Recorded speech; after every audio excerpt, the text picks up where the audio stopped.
kamu cocok sih pakai pasmina. Emang sebelumnya kamu ngerasa belum berpenampilan baik atau kurang pede? Ya benar, sebelumnya aku sering dapat sama penampilan aku.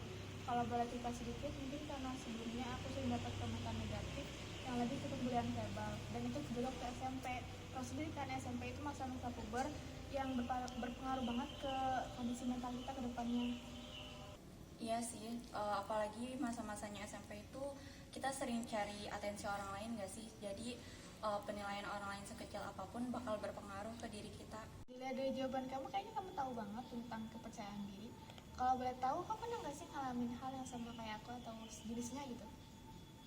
Iya, aku juga pernah ngalamin hal yang sama kayak kamu. Aku juga pernah dapat pembulian verbal dan itu berpengaruh negatif ke diri aku.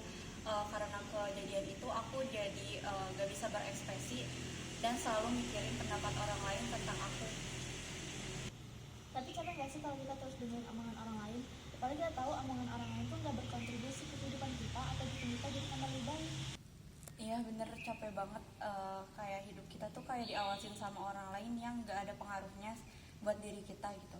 Tapi kamu sekarang gimana? Masih terlalu mikirin pendapat orang lain gak ke kamu? Kalau ngomongin soal omongan orang lain tuh emang gak ada habisnya ya. Kayak waktu kita remaja ditanya kapan nikah, waktu udah nikah ditanya kapan punya anak. Tapi setelah melalui berbagai pembelajaran, aku berpikir untuk mulai menerima dan perhatikan diri aku sendiri tanpa dengerin omongan negatif dari orang lain.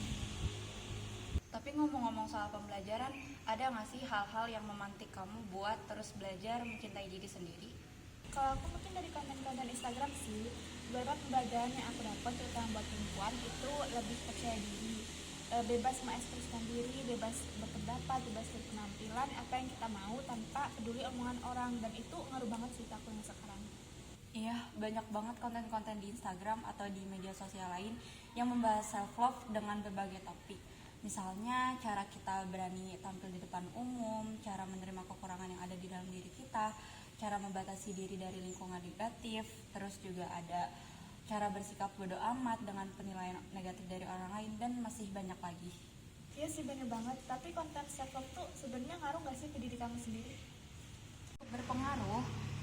Mungkin nonton konten self love nggak langsung ngebuat kita jatuh cinta sama diri sendiri, tapi di saat aku mulai ngerasa nggak nyaman sama diri sendiri dan butuh pencerahan atau motivasi dari orang lain, konten self love ini cukup membantu aku sih. Oh ya, selain konten self love, menurut kamu ada nggak sih hal lain yang mendorong kita buat cintai diri sendiri? Sejauh ini selain konten-konten self love, dukungan keluarga dan teman-teman juga ngaruh banget sih ke aku. Mereka dukung aku secara finansial dan emosional. Mereka ngasih tanggapan positif ke hal-hal yang aku lakuin. Jadi lingkungan juga ngaruh ya ke proses kita buat menerima diri sendiri. Semoga seterusnya kita bisa konsisten deh untuk mencintai diri sendiri dan lebih selektif menerima penilaian orang lain. Iya, semoga ya. Iya, Udah sore pulang yuk. yuk.